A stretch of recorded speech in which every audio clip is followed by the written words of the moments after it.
आज हम प्रभु श्री राम के जन्म के बारे में और थोड़ा आगे बढ़ेंगे।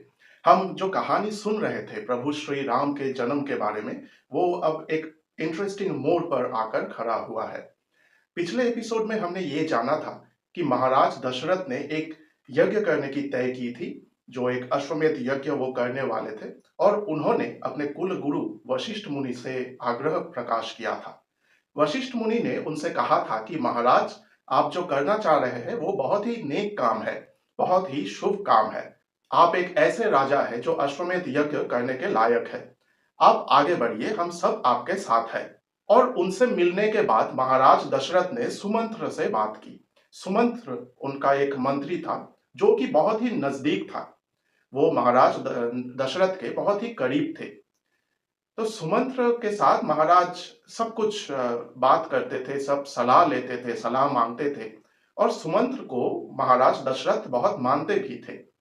तो सुमंत्र ने महाराज से कहा कि महाराज, मैंने कहीं पढ़ा था कि मुनि सनत कुमार ने, जो कि ब्रह्मदेव का एक मानस पुत्र था, मुनि सनत कुमार ने एक भविष्यवाणी की थी कि आपका ये जो यज्ञ है, इस यज्ञ को मुनि ऋष्यशृंग, या उनको ऋषि भी कहते हैं कई जगहों पर, ऋषि ऋष्यशृंग इसकी पुरोहित बनेंगे, इसका ऋत्विक बनेंगे। तो आप एक काम कीजिए, इस वक्त मुनि ऋष्यशृंग अंगराज में है। अंगराज लोमपाद के वो जमाता बन गए हैं, और लोमपाद जी के साथ आपका मित्रता है। आप अंगराज्य में जाइए और उनको वहां से लेकर आइए। तो ऐसा ही हुआ था। महाराज दशरथ अंगराज्य गए थे, और वहां से वे ऋषि ऋष्यशृंग को लेकर अयोध्या वापस आ गए थे। यहां तक हमने पिछले एपिसोड में शेयर किया है, पिछले एपिसोड में डिस्कस किया है। आज और भी आगे बढ़ते हैं। मुनि ऋष्यशृंग जब दशरथ के पास पहुंचे, महाराज दशरथ के पास पहुंचे, मतलब अयोध्या में उनका जो दरबार है वहां पर वो पहुंचे। तो मुनि ऋष्यशृंग ने कहा कि महाराज, आप अश्वमेध यज्ञ करने वाले हैं, ये ठीक है, आप कर सकते हैं, लेकिन आप इसके बाद पुत्रेष्टि यज्ञ कीजिए, क्योंकि पुत्र कामना हेतु आपकी ये जो कार्य है, ये पुत्रेष्टि यज्ञ से ही आपको फल लाकर देगा। तो आप पुत्रेष्टि यज्ञ कीजिए। महाराज ने कहा, मुनिवर, जो कुछ भी आप कहेंगे मैं करने के लिए प्रस्तुत हूं। तो अश्वमेध यज्ञ शुरू हुआ। समय लगा, तैयारी में समय लगा। और महाराज ने ऋषि वशिष्ठ से कहा था कि ऋषिवर, आप नेतृत्व दीजिए, आप हमारे कुल गुरु हैं, आप नेतृत्व दीजिए, आप जैसा कहेंगे हम सब वैसे ही करेंगे। वशिष्ठ मुनि ने कहा था कि ठीक है महाराज, आप निश्चिंत होकर तैयारी कीजिए, क्योंकि यज्ञ में आपको ही बैठना है, तो आप इसकी तैयारी कीजिए, ब्रह्मचर्य पालन कीजिए, मैं सब कुछ संभाल लेता हूं। और मुनि वशिष्ठ ने सबको बुलाया था। अयोध्या के जितने भी सारे मंत्री थे, अमात्यगण थे, सबको बुलाया था। और उन्होंने कहा था कि जो निमंत्रित राजागण आएंगे, निमंत्रित नृपतिगण, महिपालगण आएंगे, उनके लिए रहने का बंदोबस्त करना पड़ेगा। उनके साथ जो अनुचर आएंगे, जो सैनिक आएंगे, उनके भी रहने के लिए बंदोबस्त करना होगा। तो आप सब वो तैयार कीजिए। और क्योंकि बहुत सारे लोग यहाँ पर उपस्थित होंगे, तो उनके खाने पीने के लिए भी बहुत कुछ चाहिए होगा। आप उन सब की भी इंतजाम करके रखिए। और जब ये सब कुछ हो जाए, तो आप मेरे पास आना, उसके बाद हम एक दिन तय करेंगे। ऐसा ही हुआ। तो उचित समय आने पर अश्वमेध यज्ञ शुरू हो गया। महाराज जनक आए थे। वो अयोध्या नरेश के एक बहुत बड़े मित्र थे। अंगराज आए थे, मगधराज आए थे, काशीराज आए थे, और दक्षिण से भी बहुत सारे राजाएं वहां पर उपस्थित थे। और उनके साथ थे उनके अमात्यगण, मंत्रीगण, अनुचरगण और सैनिकगण। अयोध्या के जितने भी सारे निवासी थे, वे भी वहां सम्मिलित हुए थे। अब आप सोचिए, आप इमेजिन कीजिए कि कितना बड़ा आयोजन था, कितना तैयारी था, खाने पीने का क्या आयोजन था। तो अश्वमेध यज्ञ हो गया, उसमें कोई भी विघ्न नहीं आया, एकदम सब कुछ ठीक ठाक हो गया। तो महाराज बहुत ही प्रसन्न हुए, महाराज दशरथ बहुत ही प्रसन्न हुए। अश्वमेध यज्ञ के जो डिस्क्रिप्शन है, वो किताब में बहुत कुछ वहां पर लिखा है, लेकिन उतना इंपॉर्टेंट भी नहीं है। रामायण के कई सारे किताबों में, कई सारे एडिशंस में एक एक डिस्क्रिप्शन है, क्योंकि जितने भी सारे कविया इनको लिखा था, उन्होंने अपने अपने तरह से, अपने अपने कल्पना की तरह से एक डिस्क्रिप्शन वहाँ पर उन्होंने पब्लिश किया था, उन्होंने लिखा था, वो उतना भी इम्पोर्टेंट नहीं है। हम अभी के लिए इसको ओमिट कर जाते हैं क्योंकि अगर हम इसको और भी इसको लेकर और चर्चा करेंगे, तो जो इम्पोर्टेंट चीज़ें हैं वो शायद मिस हो जाएँगे और ये वीडियो भी बहुत लंबा हो जाएगा। तो अश्वमेध यज्ञ संपन्न हुआ था, सुसंपन्न हुआ था। उसके बाद महर्षि वशिष्ठ ने महाराज दशरथ से कहा, महाराज, अश्वमेध यज्ञ की आपकी ये जो मनोकामना थी, ये पूरी हो चुकी है। ये सुसंपन्न हुआ है। देवगण भी बहुत ही खुश है आपके इस यज्ञ के जो आहुति है उनको प्राप्त करके। अब आप पुत्रेष्टि यज्ञ के लिए आगे बढ़ सकते हैं। हाँ, इस दौरान एक और इम्पोर्टेंट चीज है जो मैं आप सबके साथ शेयर करना चाहूंगा। ये जो समय है थोड़ा-सा एक विरति लिया गया, एक ब्रेक लिया गया अश्वमेध यज्ञ और पुत्रेष्टि यज्ञ के बीच, क्योंकि सब बहुत ही थके हुए थे। अश्वमेध यज्ञ एक बहुत बड़ा यज्ञ होता है, बहुत बड़ा अनुष्ठान होता है। इस दौरान देवलोक में एक सभा की आयोजन की गई। उस सभा में देवगण थे, सुरगण थे, अमात्यगण थे और जितने भी सारे देवलोक के वासी है, देवलोक के निवासी है, मतलब जिन सब ने अमृत का पान किया था, वो सब वहां पर उपस्थित थे स्वर्ग की उस सभा में।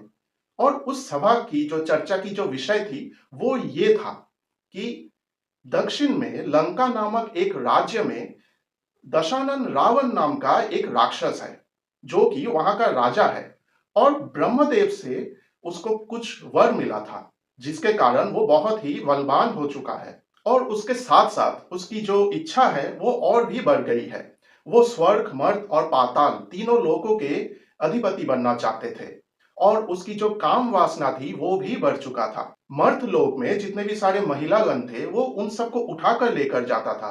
अपना जो काम वासना था उसके लिए वो उन सबको भोग करता था और वो अप्सरागण को भी वो देख रहे थे। उनकी जो काम वासना थी उसके प्रभाव से वो अप्सरागण तक पहुंचना चाहते थे।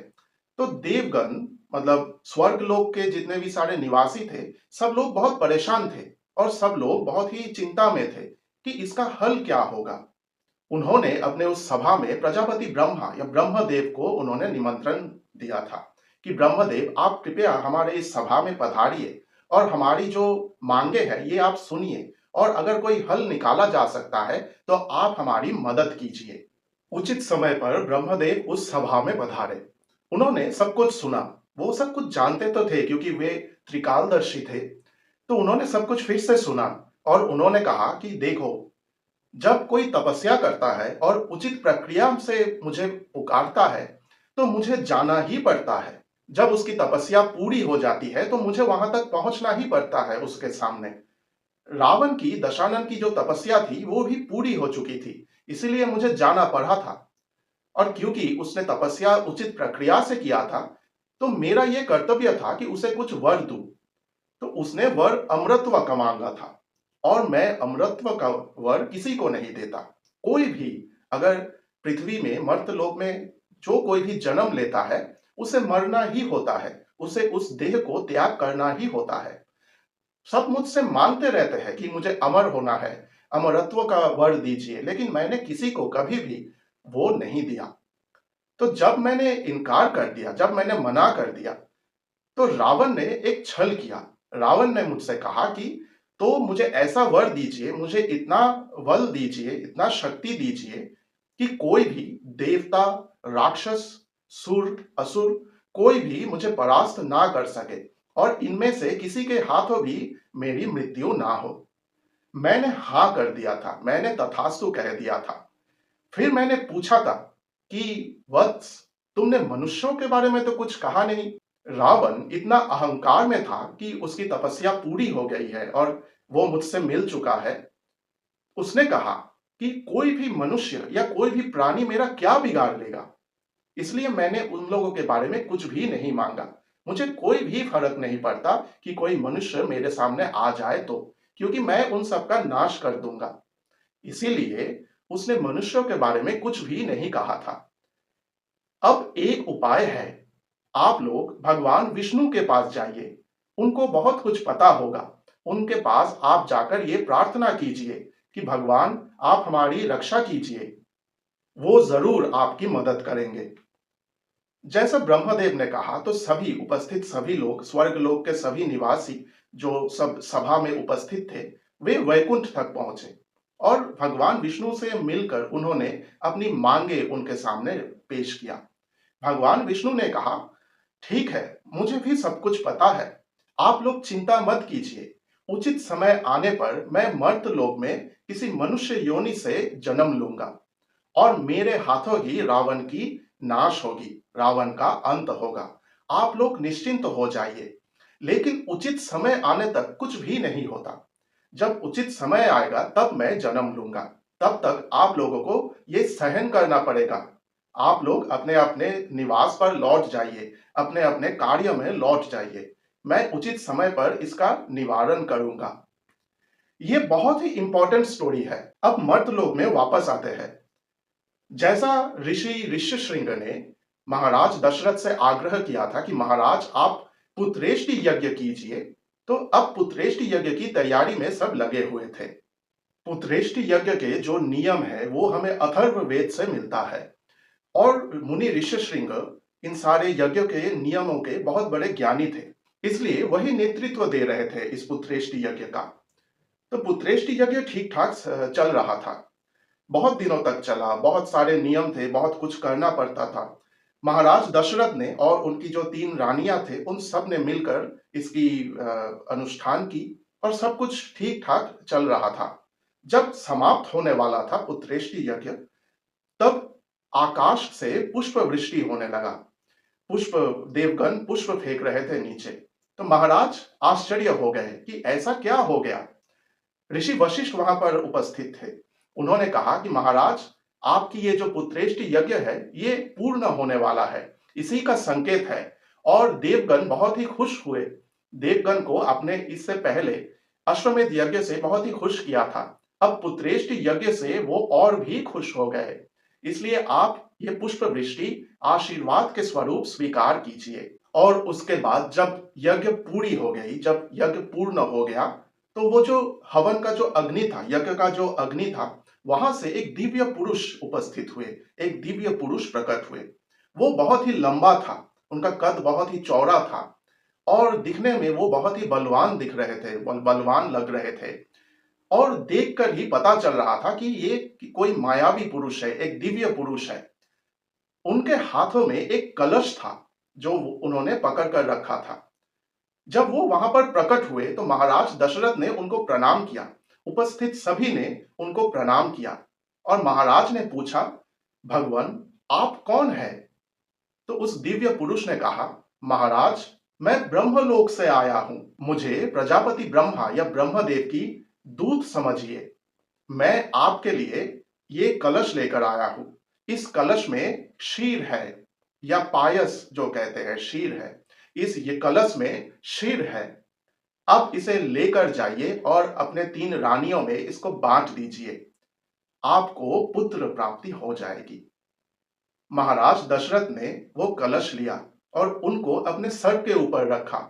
ये देखकर वो दिव्य पुरुष बहुत ही खुश हुए और वो फिर से उस अग्नि में प्रवेश कर गए, मतलब वो प्रस्थान कर गए वहां से।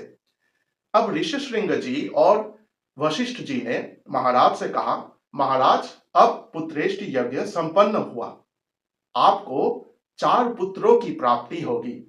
आप खुश हो जाइए क्योंकि आपकी जो मनोकामना थी कि मुझे आपको वंशज चाहिए, वो आपको इस बार मिलकर ही रहेगा।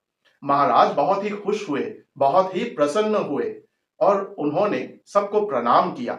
अपने राजमहल में अंतपुर में पहुंच के उन्होंने अपने तीनों रानियों को बुलाया और वो जो कलश था, कलश में जो क्षीर था, उसको पहले 2 भाग किया। एक भाग उन्होंने सबसे बड़ी रानी कौशल्या जी को दिया। कौशल्या जी ने कुछ अपने लिए रखा और उसमें से एक भाग उन्होंने सबसे जो छोटी रानी थी सुमित्रा जी, उनको दे दिया। और जो दूसरा भाग था कलश में, महाराज ने वो दूसरा भाग रानी कैकेयी जी को दिया। रानी कैकेयी जी ने भी वही किया जो कौशल्या जी ने किया था। उन्होंने भी कुछ थोड़ा अपने लिए रख लिया और एक भाग उन्होंने सुमित्रा जी के लिए रख दिया। तो कौशल्या जी और कैकेयी जी को एक एक भाग मिला, लेकिन सुमित्रा जी को 2 भाग मिले। और हम सबको पता है कि उसके बाद क्या हुआ। कौशल्या जी और कैकेयी जी के एक एक पुत्र जन्म लिए और सुमित्रा जी के दो पुत्र थे। प्रभु श्री राम, भ्राता भरत, भ्राता शत्रुघ्न और भ्राता लक्ष्मण, ऐसे ही इन पवित्र पुरुषों की जन्म हुई। प्रभु श्री राम की जन्म हुई और उनके साथ उनके 3 भाइयों की भी जन्म हुई थी। ये कहानी बहुत ही मनोरम है। जब भी मैं प्रभु श्री राम के बारे में कहता हूं, मुझे बहुत ही आनंद मिलता है। ये बहुत ही मनोरम कहानी है और बहुत इंटरेस्टिंग भी है। अब हम और भी आगे बढ़ेंगे अगले एपिसोड्स में। वहां पर भी बहुत सारे इंपॉर्टेंट इवेंट्स, बहुत सारे एक्साइटिंग इवेंट्स आपके लिए मैंने प्रस्तुत करके रखा है। फिलहाल कैसा लग रहा है मेरे ये सारे एपिसोड्स? आप कमेंट में मेरे साथ शेयर जरूर कीजिए, क्योंकि आप ही के कमेंट से मैं अपने जो त्रुटियां हैं उनको रेक्टिफाई कर पाऊंगा। आज के लिए बस इतना ही। आपके साथ फिर मुलाकात होगी अगले एपिसोड में, इस कहानी को और भी आगे बढ़ाते हुए और भी एक्साइटिंग कहानियां लेकर आते हुए।